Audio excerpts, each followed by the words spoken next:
Hello everyone, नमस्कार। Hello everyone, नमस्कार। मैं आप सभी का स्वागत करती हूँ आपके अपने YouTube channel golden education hub पर। तो चलिए साथियों, कल हम पढ़ रहे थे, पिछला सेशन हम देख रहे थे। तो उसमें कुछ टेक्निकल इशू की वजह से हम उसको पूरा नहीं कर पाए थे। तो हम उसको इसी तरह से कंटिन्यू करते हुए आगे चलते हैं। तो मैं आपको बता रही थी कि पिछले वीडियो में हम देखे, पिछले सेशन में हमने ये देखे कि किस तरह से कौन से वर्ण का आगम हो जाता है। तो ये सब हमने नेक्स्ट वीडियो में देखे थे। अब उसके बाद में हम क्या देखेंगे कि आगे इसी को, अपने सेशन को कंटिन्यू करते हुए हम देखेंगे। तो मैं आपको बता रही थी कि कुछ इम्पोर्टेंट जो शब्द होते हैं जो हर एग्जाम में हमें देखने को मिलते हैं, तो उनके बारे में मैं आपको बता रही थी कि जैसे मान लीजिए उत, उत प्लस झरिका, उत प्लस झरिका। अब इससे जो हमारा शब्द बन जाएगा वह बन जाएगा उज्झरिका। क्या बन जाएगा? उज्झरिका। उसी प्रकार से अगला शब्द अगर हम देखें तो अच प्लस हरण, और ये क्या बन जाएगा?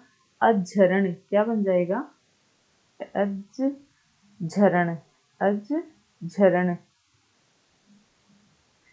उसी प्रकार से अगर देखें तो वाक प्लस हरी, और हमारा जो वर्ण शब्द निकल कर आ जाएगा वह हो जाएगा वाघरी। क्या हो जाएगा? वाघरी। इस प्रकार से हो जाएगा। अब साथियों हम देखेंगे कि जो न है इसका न कैसे बनता है, यानी न है ये न में कैसे बदलता है, यानी न है वो न में कैसे बदलता है। तो यही नियम हम देखेंगे।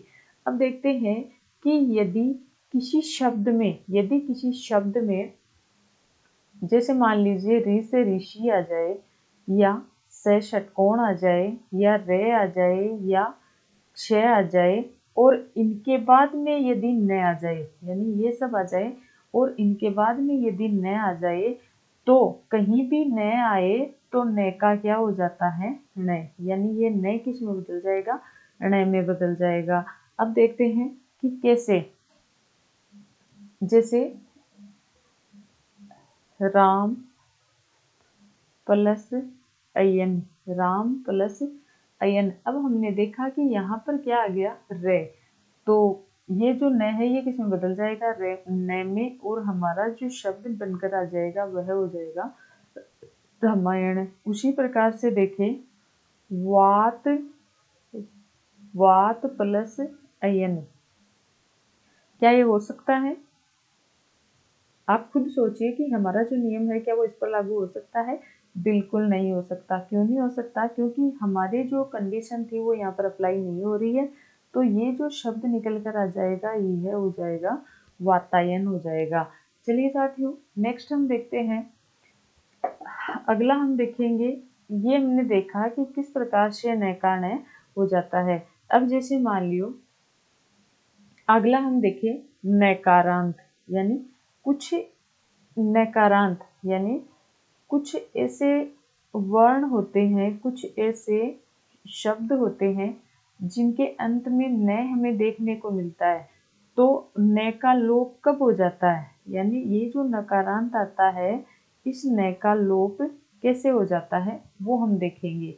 तो देखते हैं कैसे होता है। जैसे मान लीजिए मंत्रीण, मंत्रीण प्लस परिषद, मंत्रीण प्लस परिषद, यानी मंत्रीण प्लस परिषद का अगर हम संधि करेंगे इसकी, तो क्या हो जाएगा? मंत्री परिषद। क्या हो जाएगा? मंत्री परिषद हो जाएगा। यानी ये नियम कहता है कि अगर नकारांत शब्द है और उसके बाद में अगर कोई व्यंजन आ जाता है, उसके बाद में अगर कोई व्यंजन आ जाता है, तो ये जो न है इस न का क्या हो जाता है? लोप हो जाता है। इस न का क्या हो जाएगा?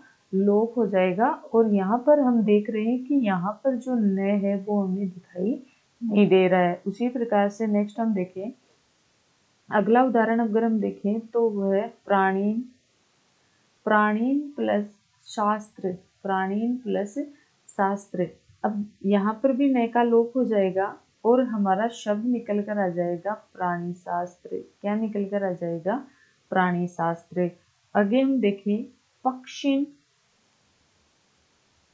पक्षिण प्लस गण, पक्षिण प्लस गण, तो यहाँ पर भी यही होगा और हमारा जो शब्द निकल कर आ जाएगा वह हो जाएगा पक्षीगण। क्या हो जाएगा?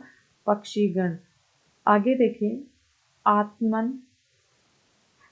प्लस, आत्मन प्लस निर्भर, आत्मन प्लस निर्भर, और हमारा शब्द निकल कर आ जाएगा आत्मनिर्भर। हमारा शब्द क्या आ जाएगा?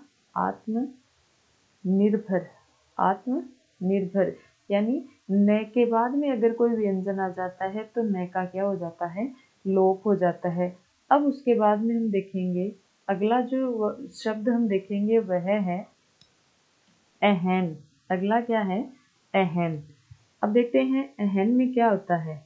यानी सबसे पहले तो हम देखेंगे अहन में क्या होता है। अहन, अहन हम किसे कहते हैं? दिन को। दिन का पर्यायवाची होता है अहन। तो जिस प्रकार से अपराहन, पूर्वाहन यानी दिन का पहला भाग, बाद का भाग, यही सब। तो इसमें हम देखेंगे कि अगर अहन के बाद में अगर अहन आ जाए प्लस से पहले और बाद में अगर रे आ जाए तो ये जो अहन है इसका क्या बन जाता है? अहो बन जाता है। यानी अहन के बाद में यदि रे आ जाएगा तो अहन का क्या बन जाएगा? अहो बन जाएगा। और किस प्रकार से? इसके लिए आप एग्जाम्पल देख सकते हैं कि अहन, अहन प्लस रात्र, अहन प्लस रात्र, तो अहन प्लस रात्रि अगर हम इसे देखें तो ये क्या बन जाएगा? रे आ गया बाद में तो ये जो अहन है इसका अहो बन जाएगा और हमारा शब्द बन जाएगा अहोरात्र। हमारा शब्द क्या बन जाएगा? अहोरात्र।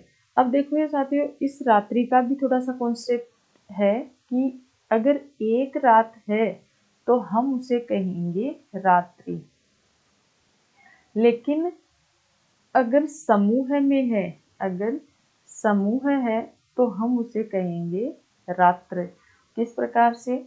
जैसे मान लीजिए शिवरात्रि, शिवरात्रि और नवरात्र, यानी नवरात्र नवरात्रों का समूह होता है जबकि शिवरात्रि सिंगल होती है, इसलिए हम उसे रात्रि। तो ये भी थोड़ा सा ध्यान रखिए क्योंकि ऐसी जो छोटी छोटी चीजें हैं वो एग्जाम में हमारे सामने आती है और फिर ऐसे ही वो हमारे साथ में धोखा करके चली जाती है। तो सभी साथी इस बात का ध्यान रखें।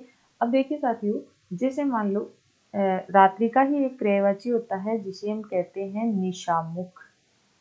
निशामुख, ये जो निशामुख है इसका मतलब क्या होता है? इसका मतलब होता है प्रदोष, प्रदोष या गोधूली वेला, गोधूली वेला। अब हम ये जो गोधूली वेला है ये क्यों कहते हैं? क्योंकि इस समय क्या होता है, जो गायें हैं वो अपने खेतों से गवाले हैं उन्हें घर पर लेकर आते हैं, तो उनके पैरों से जो धूल उड़ती है, जो मिट्टी उड़ती है, उस समय को हम क्या कहते हैं? गोधूली वेला। और उसी को हम प्रदोष भी कहते हैं, उसी को हम निशामुख भी कहते हैं। अब देखते हैं अहन का अगला कॉन्सेप्ट हम देखें। अगले में क्या हो जाएगा कि जैसे मान लीजिए